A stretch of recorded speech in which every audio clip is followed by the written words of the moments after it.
Mais do meio aqui. Pessoal, a live de hoje é muito boa, importante o tema. Aí, beleza? Vou tampar a cafeteira ali atrás.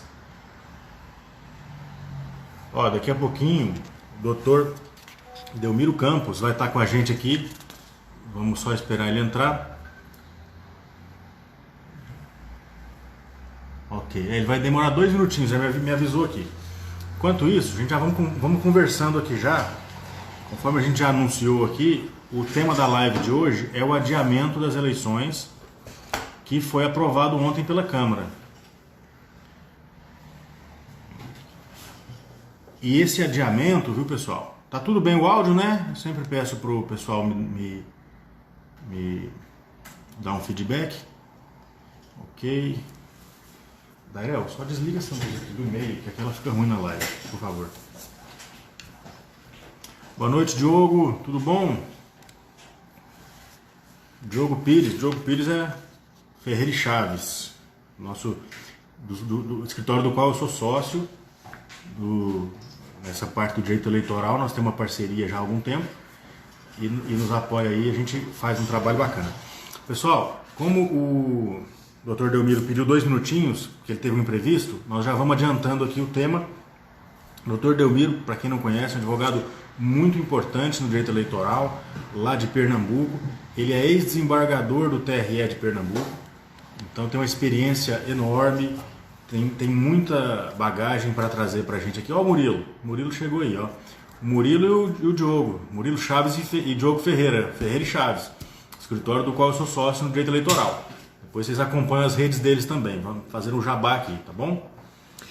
Então, o Dr. Delmiro, ex-desembargador do TRE de Pernambuco e advogado eleitoralista militante lá no Nordeste, lá em Pernambuco. Então, é uma das melhores pessoas que a gente podia ter conseguimos um horário na agenda dele para nos trazer as últimas informações sobre esse adiamento das eleições, que a gente vem falando desse adiamento, né, há várias lives já, e aí a gente só não tinha o que? A definição, né, nem da data e nem da forma como esse adiamento vai acontecer. Agora nós já temos.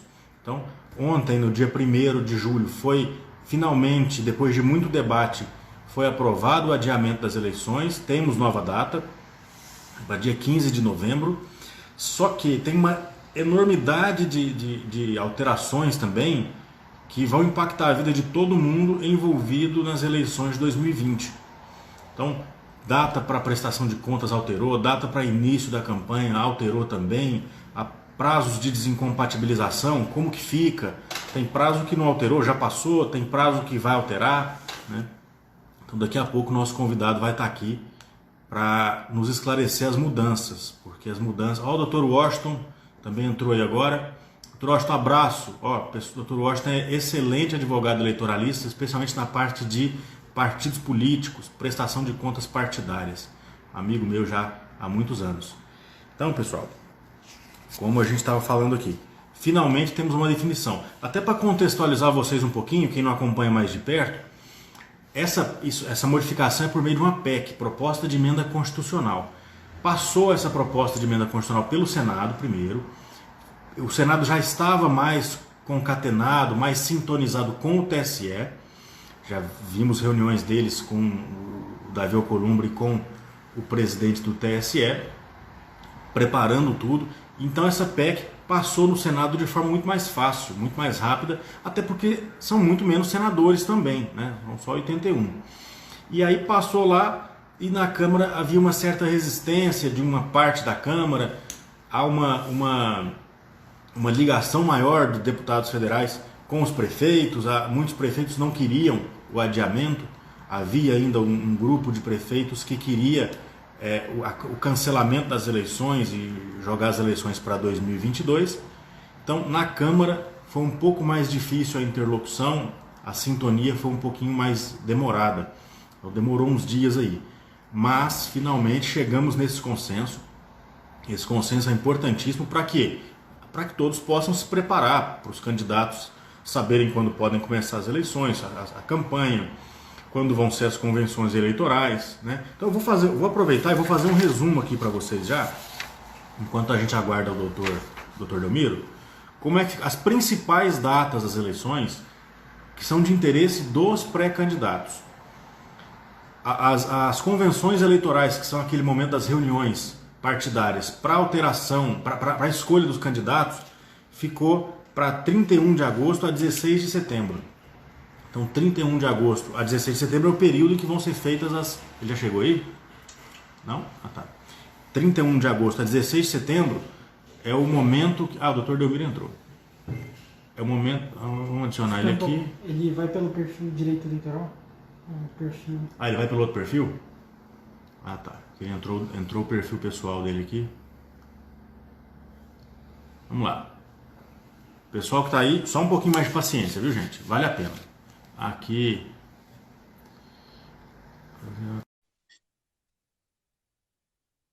Tá conectando já? Tá, daqui a pouco ele entra aí. Enquanto ele entra... Ah, não, já tá aí, já foi. Boa noite, doutor Delmiro. Tudo bom? Como vai? Tudo bem? Peguei um trânsito enorme do quarto para o escritório. Foi um trânsito tremendo. Perdoe o atraso. Imagina, que isso. Estamos aguardando. Eu já vim aqui adiantando algumas coisas com os nossos espectadores, mas eu vou pedir para o senhor um minutinho que eu vou ler seu currículo aqui. Só um instante. Okay. Foi só para você saber quem é o senhor, viu?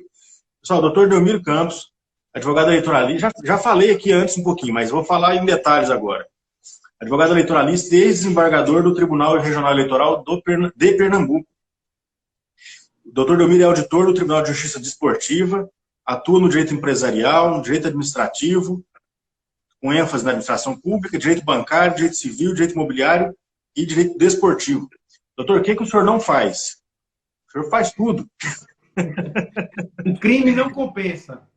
O crime não compensa, né? Eu também sou desse, eu também não mexo com o crime, viu? E nem trabalhista, também não me arrisco, não. Somos dois. Trabalhista, eu digo que eu não sei nem errar. Aí eu mando lá pro meu parceiro, pro meu sócio, Murilo Chaves, e ele resolve. Doutor, que finalmente temos uma data, finalmente temos uma definição do nosso calendário eleitoral, né? Temos. A gente já especulava isso há um bom tempo, já existia, digamos assim, o sentimento do adiamento era muito próprio de quem estava lidando com as pautas da justiça eleitoral, de quem vinha acompanhando as manifestações públicas do presidente do Tribunal Superior Eleitoral, o ministro Luiz Barroso, já era algo que a gente tinha como certo. Mas o Congresso Nacional, que é a arena própria para disciplinar eventuais modificações do calendário eleitoral, pregou um susto no que toca à própria política em si, né? Essa PEC é o resultado mais simbólico do que nós podemos falar da boa política, porque foram discussões amplamente democráticas, institucionais, republicanas e trocas de espaços estritamente políticos. As casas se comunicaram, o Congresso resolveu abrir as portas para o Poder Judiciário e internamente discutiram a melhor forma de composição no que toca ao tratamento aos municípios brasileiros. Então, no passado frisson, aquela eventual dúvida sobre a aprovação da PEC na Câmara Federal, nós vimos que o resultado foi o melhor possível. Há uma expectativa enorme no que toca a uma belíssima campanha eleitoral em 2020 agora, e aí sim, com todas as expectativas no que toca a diminuição das curvas, e obviamente, caso haja um retorno do contágio mais forte, caso haja um retorno do crescimento da pandemia, a própria PEC já deixou bem claro lá, de forma muito sutil, o enaltecimento à própria Justiça Eleitoral, que irá lidar com os casos concretos na medida das necessidades de cada município, de cada região. Mas, assim, você já foi me recebendo de pronto com a matéria, o espaço. O espaço do perfil desse debate já vinha sendo construído há 2 meses, mas aí questão de agenda, questão de melhor data, e para mim é uma grande satisfação, porque hoje eu também encerro as minhas lives. É um compromisso que eu estou fazendo comigo, com a minha família, com o meu escritório. Eu fui um dos pioneiros na realização de lives. Eu me recordo que eu fiz live aqui, salvo grosso engano, dia 9 de março, antes da gente ver a proliferação e explosão do número de lives. Então, hoje eu encerro. Depois eu vou fazer um card aí, que eu nem sei quantas lives foram realizadas, mas hoje eu encerro esse tipo de apresentação ao nosso público, ao nosso espectador, aos nossos amigos, nossos colegas. O senhor está encerrando conosco aqui. Exatamente. Estou encerrando com vocês. Que honra. Encerrando com chave de ouro, muito feliz, porque agora eu já enxergo um novo formato de comunicação. E aí, no decorrer da nossa conversa, a gente expõe mais um pouco. Mas eu queria registrar aqui a minha satisfação de conhecê-los virtualmente e em estar à disposição. O Estado de Goiás, que eu tive recentemente a oportunidade de ir no encontro do Colégio Permanente de Juristas Eleitorais, também realizado pelos desembargadores eleitorais, meus amigos, doutor desembargador Vicente, desembargador Luciano Ana. Quer dizer, foi uma felicidade enorme conhecer a cidade, conhecer a capital, conhecer o estado. Fiquei muito feliz e muito encantado e estou à disposição para a gente debater hoje um pouco sobre direito eleitoral e os impactos desse novo calendário. Maravilha. O doutor Luciano Hanna foi o primeiro convidado nosso nas lives. A gente vinha fazendo isoladamente. O doutor Luciano Hanna foi o primeiro convidado. Fez tanto sucesso que em seguida o doutor Vicente falou com a gente, eu também quero participar. Aí a gente começou esse formato de fazer com convidados. Então também foi um projeto bacana demais. A gente tem muito carinho por eles aqui. Eles são respeitadíssimos aqui em Goiás e abriram essa série de lives com convidados que a gente está fazendo. Doutor, o seu perfil, inclusive, eu vejo as lives dele, do Eleitoral em Debate, são fantásticas e nos honra demais a gente estar fechando esse ciclo que vocês fizeram lá, porque foram lives de altíssimo nível. Então é uma alegria para nós, é uma honra mesmo. Muito obrigado. Muito obrigado. Bacana. Vamos entrar nos nossos temas, então, porque tem bastante coisa, né? Doutor, o que o senhor tem de... Eu fui adiantando aqui com o pessoal primeiro as principais datas, né? Que foram as convenções, enfim, mudou tudo, né? Praticamente mudou tudo. A não ser o que já estava definido, que já tinha passado os prazos de desincompatibilização, que já tinham sido... já aconteceram, então isso não alterou, né? Ou volta isso também? Não, os prazos que já tiveram, eles foram preclusivos, eles se encerram, não há mais o que falar em reabertura de prazos. O que nós temos é a mudança dos prazos vindouros, dos prazos dos quais ainda não foram vencidos. Então, por exemplo, o prazo de descompatibilização por 3 meses, que seria agora no sábado, dia 4 de julho, esse já foi prorrogado para agosto. Então, o que é que acontece? Você prorroga ele pelo período da prorrogação das eleições, 39 dias. Enfim, o prazo que não é de desincompatibilização e sim de restrição de apresentação de pretensos candidatos que fazem programas de rádio e TV, que seria dia 30, né? Não a partir do dia 30, mas a partir do dia 30 mesmo, não desde ontem. Esse prazo ele também está prorrogado, apesar de que ele foi vencido antes da promulgação da PEC. Mas não é um prazo de desincompatibilização. Isso tem que ficar claro. É um prazo de restrição em matéria de propaganda. Ele é inserido na lei das eleições, enquanto as matérias de desincompatibilizações é regida por lei complementar na 6490. Então, o que é que acontece? Inclusive, alguns perguntaram, e eu já saí, devo voltar? Se você tinha um prazo de 3 meses, por estrita boa-fé, você deve sim retificar o seu pedido de afastamento, informando a mudança do calendário eleitoral e se colocando à disposição do trabalho. Isso é uma questão de estrita boa-fé. No que toca aos prazos de 4 meses, esse não. Esse aí foi privilegiado que eu quero dizer assim, privilegiado no sentido de dizer que está afastado das suas atividades laborais. Para alguns pode ser um privilégio, para outros não, pode ser um sacrilégio. O que é que acontece? Nesse caso, é preciso você renovar o pedido informando, ó, aquele meu prazo de 6 meses, ou meu prazo de 4 meses, que iria se encerrar no dia 4 de outubro, ele só vai se encerrar num período no dia 15 de novembro. Então, haverá essa excepcionalidade. Mas eu gostei muito do tratamento que a PEC deu à questão dos gastos publicitários institucionais.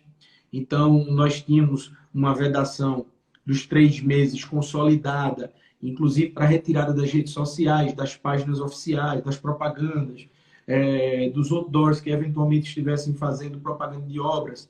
Tudo isso também foi postergado para, salvo grosseiro engano, dia 11 de agosto, dia dos cursos jurídicos no Brasil, dia do advogado, dia da Faculdade de Direito de São Paulo. Enfim, o que é que acontece? Nesse ponto, a PEC foi muito feliz porque ela traz a dispensa da consulta prévia à Justiça Eleitoral para eventuais gastos com publicidade relacionados à pandemia. Entretanto, ela faz uma ressalva de que o gestor público ele vai nutrir a responsabilidade direta por eventual abuso. Um abraço forte, um beijo carinhoso a todos que estão entrando, amigos queridos, enfim.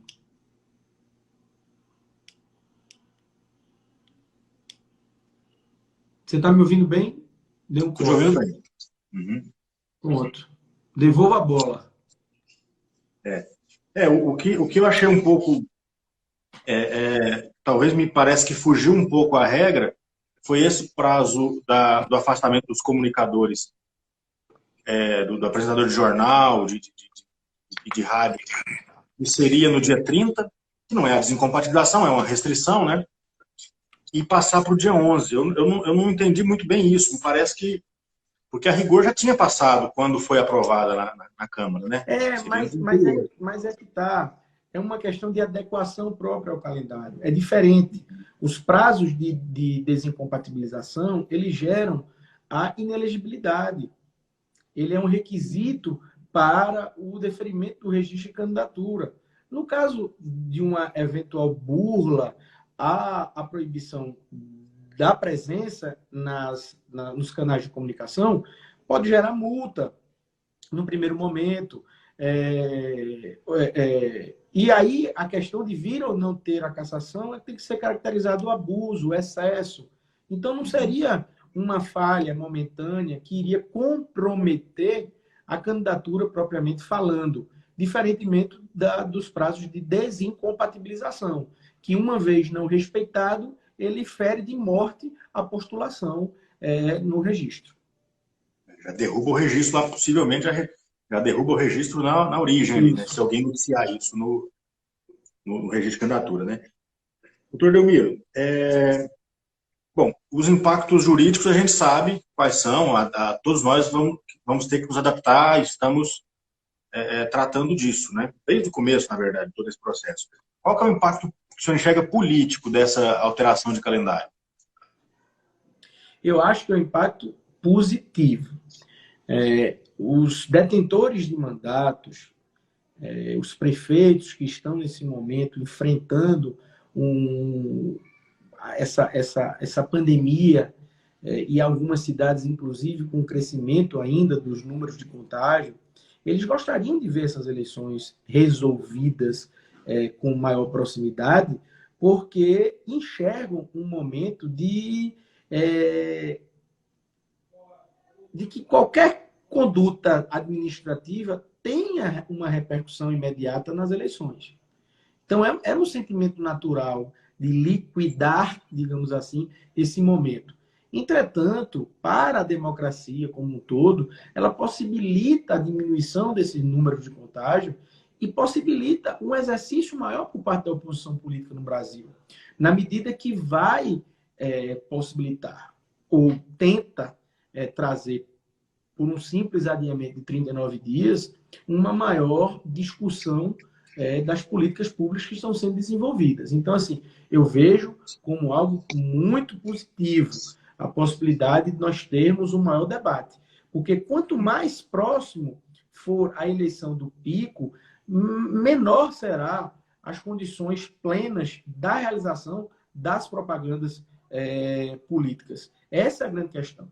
O impacto que eu vejo é a possibilidade de mitigar menos o direito à propaganda como um todo. E aí me refiro à propaganda de rua, corpo a corpo, comício, carreata, passeata, porque nós teremos, sim, o poder de polícia imperando, nós teremos, sim, juízes, promotores e corpo de advogados discutindo, fazendo negócios jurídicos que o CPC festeja e enaltece de 2015 no âmbito do direito eleitoral. Eu não tenho dúvida disso. Acordos sobre a repercussão das campanhas serão realizados, como você já existe há muito tempo, você separar dias para uma coligação, outros dias para outra coligação. Então, eu não tenho dúvida que esses negócios jurídicos eleitorais serão estimulados a serem realizados. Eu acho que a gente tem uma dificuldade grande, porque, por exemplo, o senhor está em Pernambuco. Me parece, eu estava vendo no noticiário hoje, os números de Pernambuco já estão estabilizando, né? Enquanto os números aqui do Centro-Oeste, nesse momento, estão explodindo. Então, talvez pela extensão territorial no Brasil, que é uma extensão continental, a gente tem situações completamente diferentes da evolução da pandemia em regiões diferentes. Então, o senhor vê possibilidade de um novo adiamento, se for o caso, se a coisa complicar? Não, veja, um novo adiamento, um novo enfrentamento da pauta é uma conjuntura estritamente política. Esse adiamento ele só foi possível por causa do protagonismo do Tribunal Superior Eleitoral no que toca a defender a melhor forma de organização das eleições, a preservação de vidas no que toca a você poder capacitar melhor os mesários, a melhor estruturação, os investimentos que a própria Justiça Eleitoral terá que fazer com a aquisição de EPIs, com a aquisição de álcool gel, com um novo formato de votação, um novo formato para o dia da eleição. Então, o TSE deu uma mensagem de que esse período, que esse prazo, era um prazo razoável, possível, era um prazo que atendia à realização das eleições. E o Congresso recepcionou de forma positiva. Então, assim, eu não vejo como salutar nós ficarmos ainda à mercê de dúvidas sobre eventuais possibilidades de adiamento. O que eu deixei já bem claro na minha apresentação, e volto a repetir, o Código Eleitoral já permite a possibilidade de adiamento da eleição, e aí existe um rol taxativo dos seus motivos, e agora essa PEC ela deixa claro essa possibilidade. Então, por exemplo, a gente falou aqui de realidades distintas. Nós temos cidades no Sul, em Santa Catarina, no Paraná, no Rio Grande do Sul, que não sabem nem o que é o Covid-19, porque não tem relação de contágio. Né? Em compensação, nós temos cidade no Norte, no Nordeste, nós temos cidade aqui em Pernambuco, que o número de letalidade é altíssimo. Mas para que isso venha a comprometer a realização das eleições, são análises muito persecutórias, muito subjetivas, muito locais. Então, você pode ter uma cidade que tenha um corpo médico, um hospital estruturado, que possa se deparar, digamos assim, com a volta do contágio em massa. Em contrapartida, você pode ter uma cidade que não tenha uma estrutura de unidade de saúde, que não tenha um leito de ala vermelha, como eles chamam no SUS. E aí, numa cidade, numa estrutura sem, digamos assim, sem médicos, por exemplo, o receio da pandemia comprometer as eleições é totalmente diferente. O que nos deixa confortável não serão situações singulares que irão comprometer todo um arcabouço jurídico e do Estado Democrático de Direito. Isso aí está totalmente refutado e rechaçado. As eleições serão realizadas no dia 15 de novembro, eu não tenho dúvida nenhuma. Isso aí foi importante, né? Dar essa segurança jurídica que a gente esperava, essa previsibilidade, essa definição, né? Isso foi muito importante e realmente a atuação o protagonismo do TSE ficou muito marcado e a boa política institucional entre as casas legislativas e o TSE ficou bastante evidenciada nessa conversa, né, nessa interlocução. Isso foi importante. Mandar um abraço para o Francisco Arimateia, que eu vi agora há pouco aí, chefe do cartório eleitoral lá de Trindade, amigo meu. Quando eu fiz minha primeira eleição, inclusive, há alguns anos atrás. Não vou entregar o ano, não, para não entregar.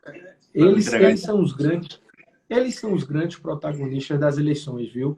Eu, quando eu tive a oportunidade, a experiência de presidir o colégio de diretores de escolas judiciárias brasileiras, eu tive a honra de conhecer parte do grande corpo de excelência que são os técnicos da Justiça Eleitoral brasileira. Você vê hoje um chefe de cartório, ele reúne muito mais experiência, muito mais capacidade de que os juízes que estão ali por delegação, por biênios, por delegações especiais. Muitas vezes por advogados que só estão se dedicando à pauta a cada 2 anos, ou a cada 4 anos, a depender quando possuem condições de atuação só nas eleições municipais. Então, assim, em nome do seu colega, do nosso colega de Trindade, eu rendo todas as homenagens aos verdadeiros protagonistas das eleições brasileiras. E eles, eu costumo dizer que chefe de cartório tem que tomar a pílula da paciência, porque tem que ser paciente, tem que escutar também, porque a pré-campanha mesmo já começou em muitas cidades e eu já tive que aperrear, quando diz assim, a expressão que a gente usa aqui em Pernambuco, aperrear já alguns chefes de cartório. Fica aqui o meu abraço extensivo a todos eles. Eu faço coro porque eu sou um fã da Justiça Eleitoral, dos serventuários, porque realmente é uma equipe pelo Brasil inteiro extremamente dedicada, sabe bastante, sabe muito. Aliás, são os que mais sabem. E aqui nós tivemos em Goiás, nós tivemos uma novidade, doutor, que foi iniciativa do doutor Vicente Lopes. Ele criou, porque ele estava como corregedor, e criou um sistema de que cada cartório eleitoral em Goiás, eu não sei se ele foi pioneiro nisso ou não, acho que foi. Cada cartório eleitoral aqui em Goiás disponibilizou um número de WhatsApp, logo no início da pandemia, para que houvesse a comunicação com o chefe de cartório para tirar dúvida, mandar documento, regularizar situações de candidatos, de eleitores, enfim. E isso aproximou muito mais. Então, imagina o quanto que esse pessoal não trabalhou, né? Mesmo em home office, no meio dessa loucura toda que foi lá no começo, março, abril, a Justiça Eleitoral, já prevendo as situações que deveriam acontecer, já se aproximou do público-alvo dela, que é o eleitor, né? Então, é um trabalho que é irretocável da Justiça Eleitoral no Brasil. Doutor, e falando em previsibilidade, segurança jurídica, né? Como que o senhor acha que ficam as próximas eleições gerais e as próximas municipais? Prazos antigos normalmente, essa alteração agora afeta alguma coisa? Para tirar a dúvida do pessoal aí. Veja, a mudança da data, ela é única e exclusiva para 2020. A mudança da data é única e exclusiva para 2020. O que ela atrai e recepciona são as novas regras que antes eram ou jurisprudenciais ou por força de legislação ordinária, como a questão da publicidade dos gastos institucionais, foi o que mais me chamou a atenção. Nos 3 meses que antecedem o pleito, era terminantemente proibido, e por força, os precedentes da H1N1 e de outras endemias no país, nos levavam a exigir uma autorização, uma consulta prévia da Justiça Eleitoral. A gestão ela apresentava o plano de mídia, o plano de ação, o plano de investimento para o juiz eleitoral, e a Justiça Eleitoral aquecia ou negava a possibilidade dessa publicização. E isso, a depender do município, poderia trazer um obstáculo grande, uma burocracia que eu entendo totalmente desnecessária. Agora é diferente. Agora, ao gestor, compete-lhe a responsabilidade pelos seus excessos, que é o mais natural. Eu sou a favor de todo tipo de liberdade. A responsabilização, ela advém dos excessos. Essa é uma mudança significativa, porque o gestor não precisa, nesse momento, pedir autorização para divulgar medidas, né, fazer aquele informe administrativo, que é necessário nesse momento de pandemia. Né? O Leandro Coutinho perguntando, até vai ao encontro de uma pergunta que eu tinha aqui também. se nós devemos ter eleições mais judicializadas esse ano, a senhora acredita nisso? Por essa mudança de regras, isso pode gerar uma situação de maior judicialização ainda? Como advogado, eu digo assim, oxalá que seja, e que venha, que tenha muita judicialização. Olha, eu costumo dizer o seguinte, a justiça eleitoral é uma justiça gratuita, do ponto de vista do ajuizamento de ações, da questão da litigiosidade. Ela não tem ônus sucumbencial. Então, eu costumo dizer que você deve pecar pelo excesso, mas nunca pela omissão. Eu gosto da judicialização. E aí eu falo com muita tranquilidade, porque já tive a oportunidade de sentar no Tribunal Regional Eleitoral do Estado de Pernambuco por 3 anos. Fui desembargador eleitoral substituto, com 2 grandes oportunidades de atuação, como se titular fosse, por meses durante os anos de 2017 e 2019. E entendo que a judicialização ela é uma forma de trazer uma maior segurança jurídica para as relações políticas e partidárias. Na medida que essa judicialização ela é precoce, ela faz com que os tribunais possam se manifestar também de forma precoce sobre cenários que acontecem durante meses. Na medida que a gente tem uma judicialização tardia, muitas vezes nós temos assuntos só resolvidos após as eleições. E os exemplos são vários, que o diga o caso dos outdoors em 2016, quando a maioria dos regionais entenderam por uma posição restritiva, trazendo a tese de que aquilo que não pode no período eleitoral também deveria ser vedado no período pré-eleitoral, e sob a relatoria ainda do ministro Henrique Neves, nós tivemos um enfrentamento da matéria como sendo possível. Então, quantas pessoas deixaram de promover aquele estilo de pré-propaganda por posições refratárias regionais e que não foram avalizadas pelo TSE? Entretanto, em 2018, essa posição refratária tomou corpo e a regra mudou no sentido de dizer que não pode, que as restrições do período eleitoral são também restrições para o período pré-eleitoral, que eu discordo, mas respeito, e assim tenho que me pautar pela jurisprudência mais recente. Então, assim, eu louvo a possibilidade de nós termos eleições mais judicializadas. E aí vem uma outra questão. É somente através da judicialização que você vê os efeitos de natureza pedagógica no que toca ao combate aos excessos.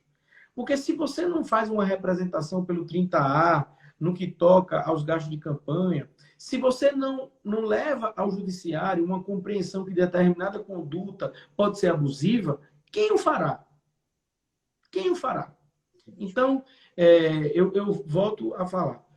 Não vejo que a legislação promulgada no dia de hoje tenha uma ligação direta com a judicialização. Não vejo.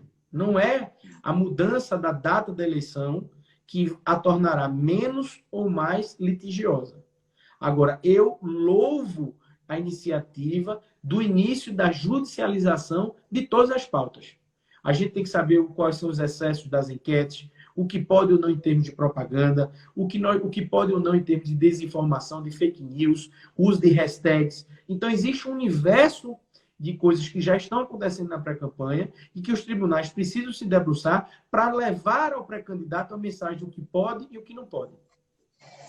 Até porque nós vamos ter uma campanha completamente diferente esse ano, com muito mais utilização de meios em redes sociais, meios eletrônicos, do que aquela campanha de rua. E isso, acho que a Justiça Eleitoral nunca se deparou tanto quanto vai se deparar com isso agora, né? Então nós precisamos realmente ter balizas, essa judicialização que vai colocar, né, essas balizas aí, né, para as próximas eleições, para as eleições futuras, né? Acho que nunca mais vamos ter eleições iguais antigamente, talvez, sem redes sociais, sem live, sem YouTube, sem WhatsApp, né? A mudança que veio para ficar. Eu costumo dizer, eu tô altamente curioso para saber das repercussões da pandemia de forma efetiva. A gente, Pernambuco e Goiás, se parecem muito no que toca à força do interior. Nós temos um interior que ele tem voz, vez, e ele rege muito do que acontece nas decisões das nossas capitais. Então, o que é que acontece? Para você ter uma ideia, eu estou morando no interior do estado desde março, uma cidade que fica a 86 quilômetros do Recife, cidade de Gravatá, fica bem próximo. E no dia a dia, quando nós nos deparamos com os cidadãos comuns, nós não observamos, sob qualquer hipótese, a inclusão do novo normal. A gente vê o uso da máscara, mas a gente vê um uso totalmente incorreto do uso da máscara. A gente não vê a acessibilidade para o álcool gel. É um instrumento, é um utensílio muito caro. Então, você exigir também que a população seja uma população comprometida com a higienização das mãos não é uma coisa fácil em comunidades que faltam água. Como é que você pode exigir sabão de um lugar que falta água? Então, eu não consigo enxergar que esse novo normal irá imperar nos rincões do nosso país. Então, o que eu observo é que nós teremos o porta a porta, nós teremos os comícios, nós teremos, sim, as carreatas, as passeatas, até porque são momentos que a própria população usa para desabafar um pouco, para aliviar o estresse do cotidiano, para encontrar os amigos. São festas, digamos assim, são momentos de confraternização, são momentos de galhardia, momentos de provocação. Então, assim, caberá, sim, ao corpo de comunicação, ao corpo jurídico, ao corpo do Ministério Público e do Judiciário, estabelecer alguns limites, fazer algumas mitigações, mas eu não estou enxergando esse novo normal propriamente dito numa análise mais ampla e geral. Agora, nas capitais, as pessoas têm uma sensibilidade maior no que toca a querer se proteger mais, entendeu? Então, a gente vai ter isso como uma repercussão na abstenção do eleitor brasileiro. Então, eu venho asseverando, não sou cientista político, mas venho asseverando que a gente vai sair da casa dos 16% a 20% para entrar na casa dos 25% a 30% de abstenção. E uma abstenção que eu respeito. Vai ser uma abstenção que eu não vou criticar. Porque eu não posso jamais pedir que alguém que esteja num grupo de risco se exponha por causa das eleições. Deu uma travada, não sei se foi nós aqui ou se foi o doutor. Opa, voltou. Foi minha filha. Vai aqui, vem cá aparecer na live. Cadê ela? Ô, gracinha! Helena, você é a live de papai. Papai, sim. Calma. Que privilégio. Não é? Toque aí para fazer a orientação dela. Olha, foi a primeira live desde março que ela invadiu. Então significa dizer que ela está perdendo a vergonha, ou então já está de saco cheio de perder o pai nesses horários das lives, viu? Mas, já está querendo te puxar daí para brincar. Vem assim, né? Eu sei, eu botei. Privilégio. Só que não foi. Tá bom. E você só pode matar se estiver na sala. Tá bom, meu amor. Vá. Depois seu pai resolve, viu? Ele vai demorar. Então bota assim, seu pai resolve. Mas toca aí que eu sou muito aqui. Bacana, eu tô achando bom. A minha filha tá longe, tá no interior, escondida também com a família da mãe, para não ficar na capital aqui, onde está mais complicado. É um privilégio ter por perto os filhos. Que legal. Doutor, eu vou te fazer uma provocação, uma pergunta extra-pauta aqui, porque é um assunto meio que aconteceu na semana passada no TSE. Tem um caso lá de abuso de poder religioso que está sendo julgado. Que está sendo julgado lá no TSE. E o que o senhor está achando dessa nova... Pode haver uma inclusão do abuso de poder religioso aí pelo TSE. O Fachin veio com um voto bastante duro. Não sei se o senhor teve a oportunidade de ver. E o Moraes fazendo um contraponto. O julgamento está suspenso lá. O recurso, porque eu estou falando que o recurso eleitoral é meu, inclusive. Por isso que eu estou preocupado. Na verdade, eu acho que vai dar tudo certo lá, porque já está 2-0 para nós. Mas me preocupa bastante a inclusão. Me corrija o seguinte, eu me perdi com essa entrada da minha filha aqui, você se refere ao início do julgamento que versa sobre o abuso de poder religioso, é a cidade de Lusiânia, é? Exatamente. Pronto, Esse então, caso. termine de formular o questionamento. Apesar de nós estarmos ganhando o processo, né, eu acho que está bem tranquilo em relação a isso, mas o Fachin está aproveitando a oportunidade para colocar em pauta o abuso de poder religioso como uma nova modalidade mesmo. Que o tribunal aceite isso como uma nova modalidade de abuso de poder. O que o senhor acha disso? Qual que é a sua posição? O senhor que já esteve lá de dentro do balcão? Aproveitar para te fazer essa provocação aqui, que não é fácil, não. Veja só, eu gostei da provocação, eu gostei, acho muito interessante o tema. Eu costumo ouvir muito uma amiga minha, uma pessoa que eu admiro muito, reputo, que ela está entre as 3 melhores advogadas eleitorais do país, que é a Maria Cláudia Bucanelli. Ela defende a impossibilidade do reconhecimento do abuso do poder religioso, e eu falo assim em linhas gerais, por ausência de previsão expressa na lei. Essa forma de defesa é a forma que vem ganhando mais corpo na academia no que toca à impossibilidade de reconhecer o nome abuso do poder religioso. Entretanto, da minha parte, você está me escutando bem? Tá um pouquinho baixo para mim aqui, mas acho que estou te ouvindo. Eu comecei a falar um pouco mais baixo. Então, entretanto, da minha parte, eu que sou um observador nato da política brasileira, não tenho como fechar os olhos e não reconhecer a força pujante que todas as religiões e todas as igrejas estão tendo no cenário eleitoral brasileiro.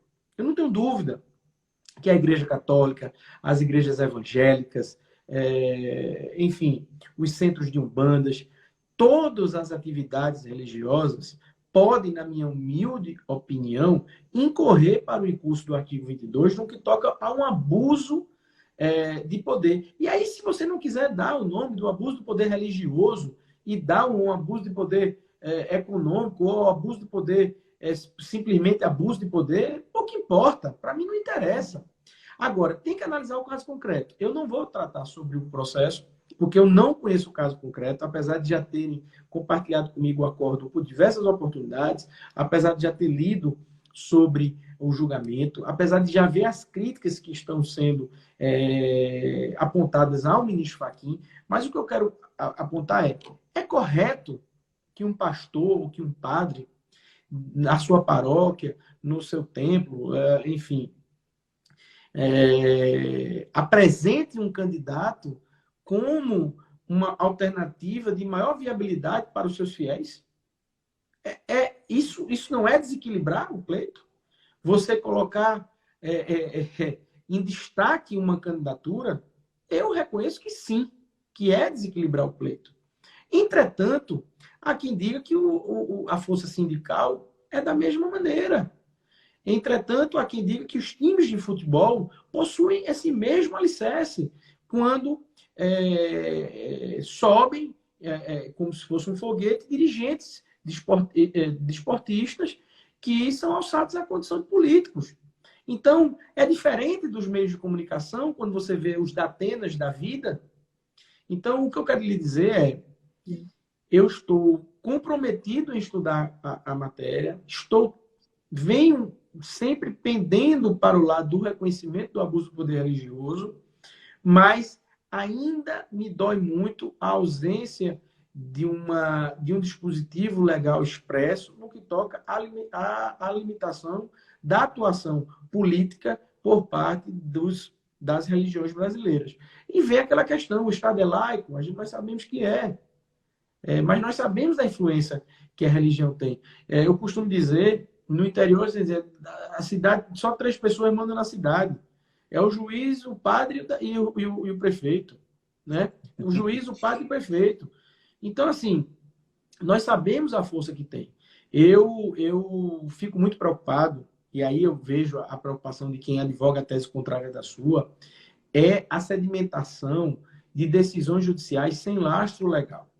Essa é a minha grande preocupação. Então, assim, o ministro Fachin, ele deu o revestimento legal que ele entendeu para a matéria. Ele foi no caso concreto e reconheceu a possibilidade do abuso. Agora, foi um abuso religioso.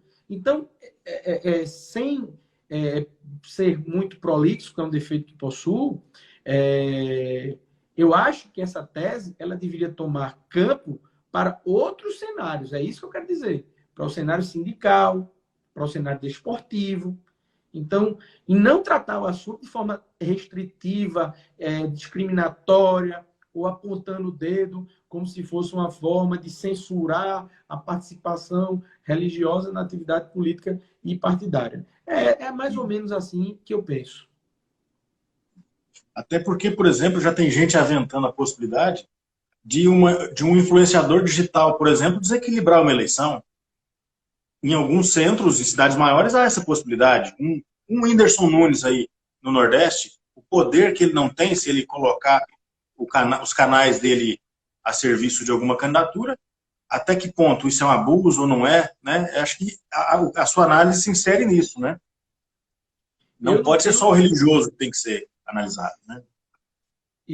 Não, eu não tenho dúvida. E você tocou numa pauta. É interessante, né? Eu tinha prometido não fazer mais lives, e aí eu vou explicar um pouquinho antes do nosso tempo acabar. E você tocou num assunto que eu vi pouca gente comentar, e que é a força política dos digitais e influencers.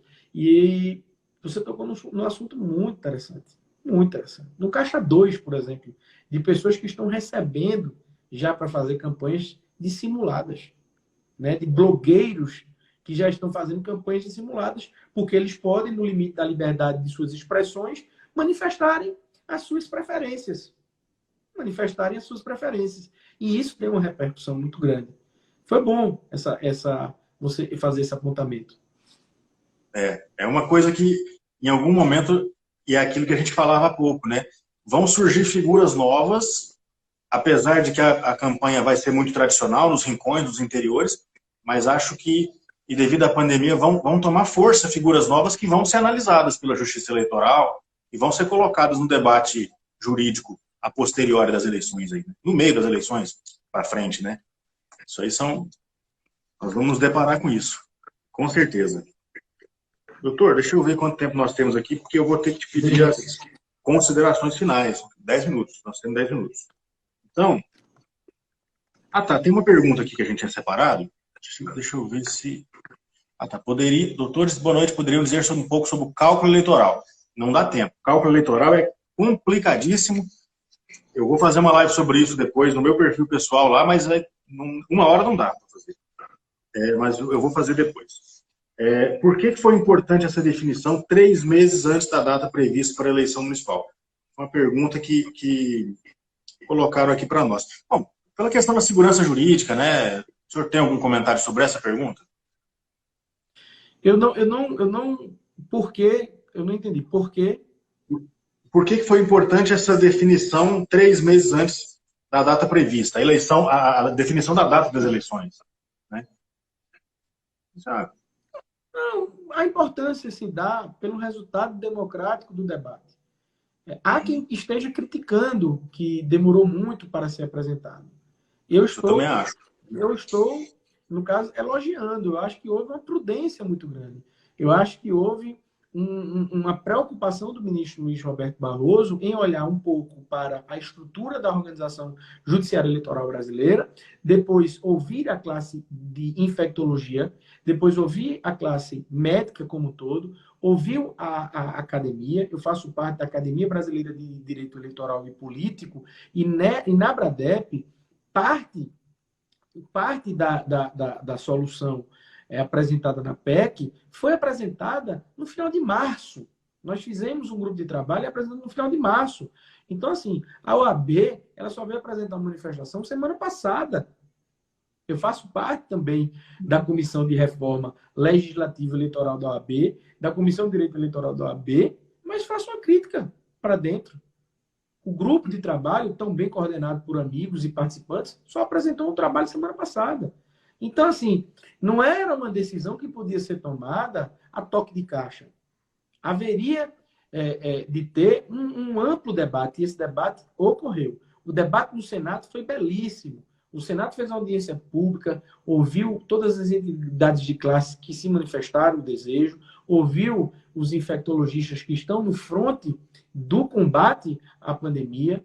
Então, assim, eu acho que tudo veio no tempo que tinha que vir. É esse o meu pensamento. Não, e eu quero destacar aqui, o senhor falou da Abradep.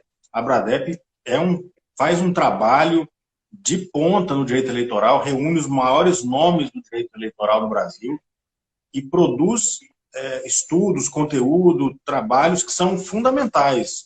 Nesse ponto, o senhor está coberto de razão, muito mais do que a OAB em si. Né? A Abradep talvez seja a entidade mais representativa do direito eleitoral brasileiro. Vocês estão de parabéns pelo trabalho, eu sei do seu trabalho lá. Doutor, eu teria uma pergunta também bastante provocativa para te falar sobre o âmbito eleitoral, aproveitando que é a sua última live. Se o senhor não quiser responder, o senhor não responda, que é mais polêmica. O que o senhor acha da situação aquele compartilhamento, inquérito fake news com os processos eleitorais do presidente Jair Bolsonaro? Como você acha que está a situação do presidente perante a justiça eleitoral? Se o senhor quiser se eximir, o senhor fica à vontade. Eu sei que é complicado. Essa questão de se eximir da crítica é para quem participa de lista tríplice. Eu já participei de 3.